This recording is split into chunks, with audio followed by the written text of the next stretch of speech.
Muy buenas a todos. Mi nombre es Damián Tiscornia y esto es mi historia.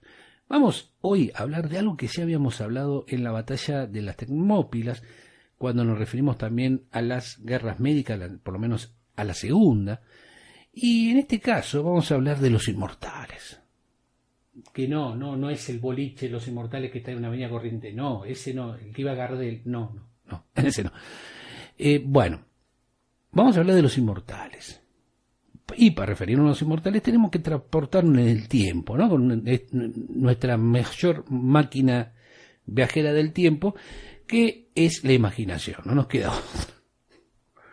Vamos a ir más o menos al año 559 y hasta el 330 a.C. La gente de esa época decía, ¿no? ¿Qué año estamos? 330 a.C. Y el otro decía, ¿y quién es Cristo? Bueno, y así estuvieron durante mucho tiempo, muchos años. Imagínense, ¿no? Cuánto tiempo han estado. Pero bueno, el imperio persa, Aquemérida, los reyes persas tenían una cuestión. Eran tratados como dioses, o semidioses, se podría decir. ¿Por qué? Porque su poder descendía de los dioses. Y no sabemos por qué esto. Y ahí viene la policía a buscarlo a uno de los... Policía, bomberos. Está complicado. Se están tiroteando. Jerjes se está pegando unos corchos con alguien de ahí. Pero bueno, y siguen. Bueno, después de este tiroteo que estuvieron haciendo Jerjes y sus escuadrones de los 10.000 diciendo no nos entregamos nada, vengan a buscarnos, ni muertos nos entregamos, y empezaron los corchos, seguimos con el evento de esta transmisión. Pero, ¿cómo se consiguió que el imperio llegara a lo que fue, ¿no? Desde Egipto hasta lo que es hoy Pakistán, áreas del Cáucaso, Asia Central? Se cubrió toda la zona del Mar Caspio, hasta Grecia, pasando por Anatolia. Tremendo. Los reyes tenían un poder muy grande, ¿no? Y en su fila del ejército contaban con, batallones de lanceros, arqueros, caballería, hasta mercenarios había. Los persas tenían mercenarios, había plata, había guita, entonces contrataban mercenarios, pero había un grupo que destacaba, que son estos que estamos hablando ahora, ¿no? Los inmortales. También conocido, ¿no? Los inmortales eran conocidos por los griegos o por los que luchaban contra los persas. Los persas no le decían los inmortales, le decían Anushiya o compañeros. Pero del otro lado tenemos registro de Heródoto Halicarnaso, que era un historiador contemporáneo de ellos, de este ejército, que los llamaban los inmortales. Y acá vamos a ver por qué, ¿no? Había todo, como dijimos, ¿no? Cuando se enfrentan con los espartanos, los inmortales perecen. ¿Pero por qué? Porque no era un batallón más, eran los inmortales. Pero contra una fuerza tan armada, tan compleja como ellos, y en un terreno elegido y estudiado por los espartanos, pierden. Pero no fue siempre así, muchachos, ¿eh? Los inmortales tienen un currículum más que impresionante, ¿no? Y vos, para ser pertenecer a este grupo, tenías que tener unas condiciones físicas que destacaban, ¿no? Sobre todo a la altura. Se pedían que sean más de 1,60 m en esa época, cuando el promedio era más bajo. Ahora 1,60 uno es petacón. Por eso Napoleón era petizo, ¿no?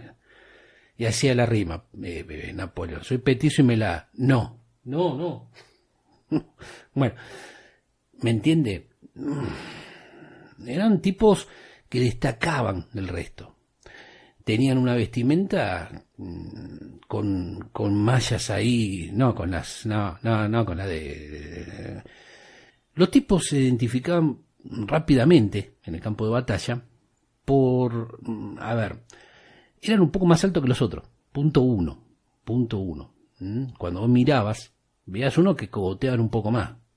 Entonces, bueno, todos estaban vestidos de la misma manera, ataviados con lujosas armaduras de escamas, sobre ropas de colores bordadas con hilos dorados, y sobre su rostro siempre estaba cubierto con un pañuelo igualmente colorido, bajo las tiaras. Ellos le devolvían las miradas con los ojos oscuros. Era un espectáculo, imagínense usted estar enfrentándose a estos individuos. ¿Y por qué le decían inmortales? Porque los tipos cuando iban a la batalla, caía uno, eran siempre 10.000, pero eran más en realidad. Por eso cuando hablamos de la batalla de la Termópili, que se enfrentan, no eran tipos que se iban ahí como locos, como lo dijimos, ¿no? Que iban como locos a la batalla y no importaban. No, eran tipos que desde jóvenes se los entrenaba casi al estilo espartano, tenían unas condiciones físicas excepcionales y no cualquiera podía ser un inmortal. Y ahí variamos un poco, ¿no? Con la de los inmortales de la película 300, que eran personas que tenían, si no me equivoco, leprosos. No, eran tipos, a ver, lo mejor de lo mejor de ese ejército. Lo demostraron en muchísimas batallas. Por eso decimos, no eran tampoco como se lo dibuja yo qué sé, en una película, en algunos lados, como que eran tipo leprosos de última que iban ahí. Lo que sí que era que caía uno y automáticamente otro tomaba su lugar.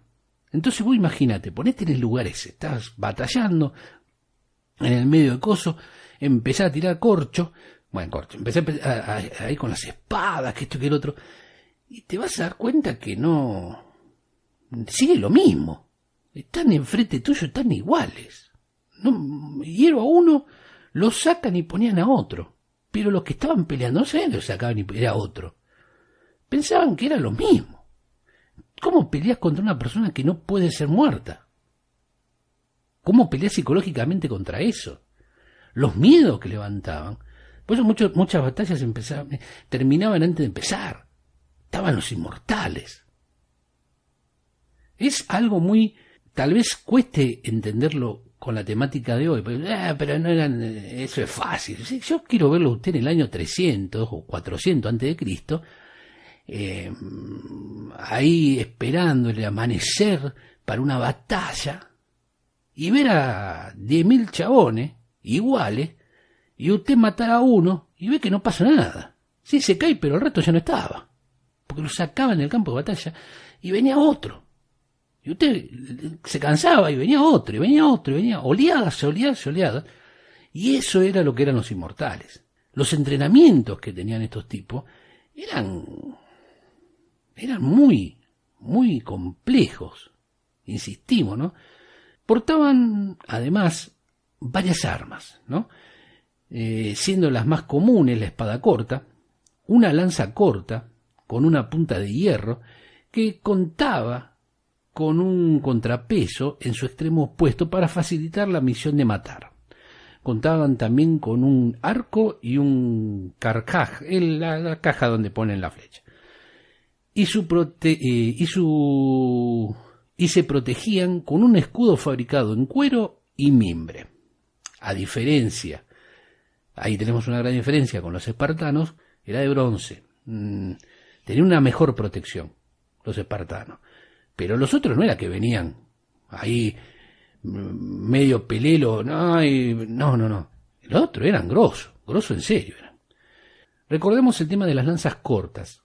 ¿Por qué?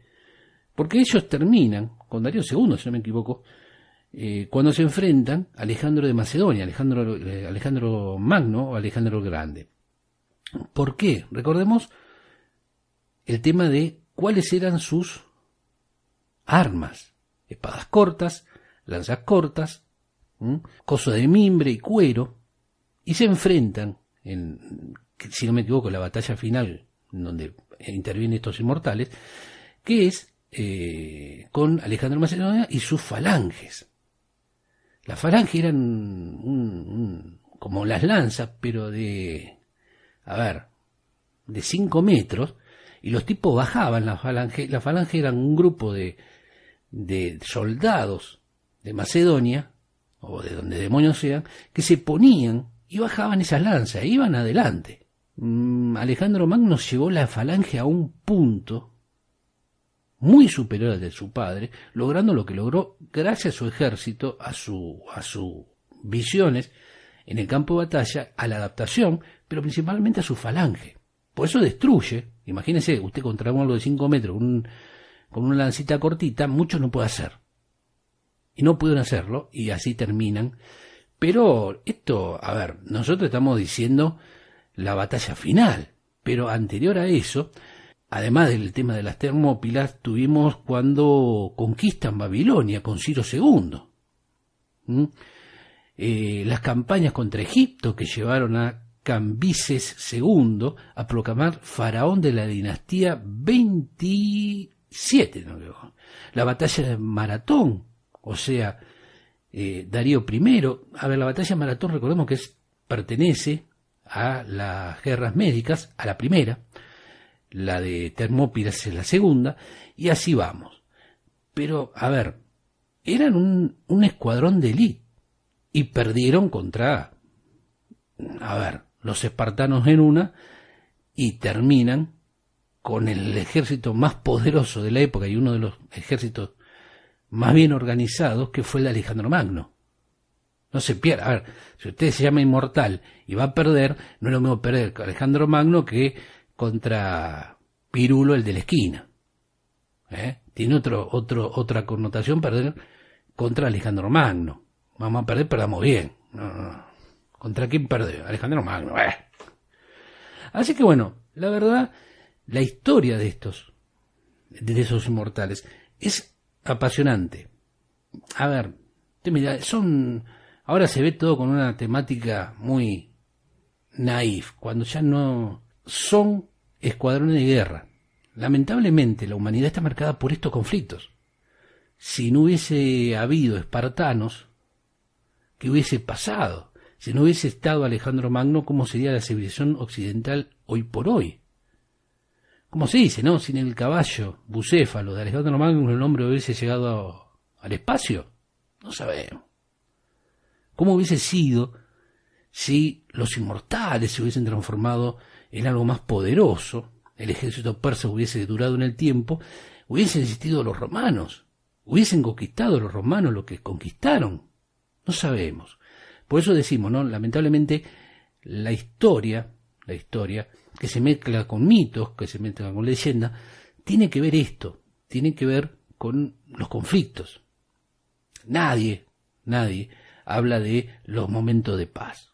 Es muy raro que hablemos de momentos de paz. Y estos inmortales, que insisto, distan mucho de lo que usted pueda llegar a pensar por haber visto alguna película, algún cómic. Busque información, porque el imperio persa fue algo culturalmente muy importante. Es el enemigo, a ver, si usted lee mucho de las batallas, es el enemigo de esa época más común.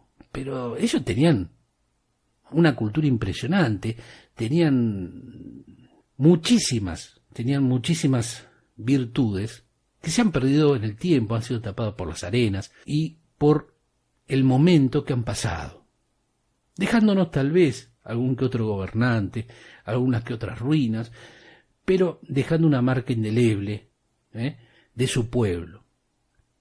Así que, como decimos siempre, que este podcast sea para que a usted le guste, le interese, y empiece a buscar un poco de data. Insistimos, los inmortales tenían eso.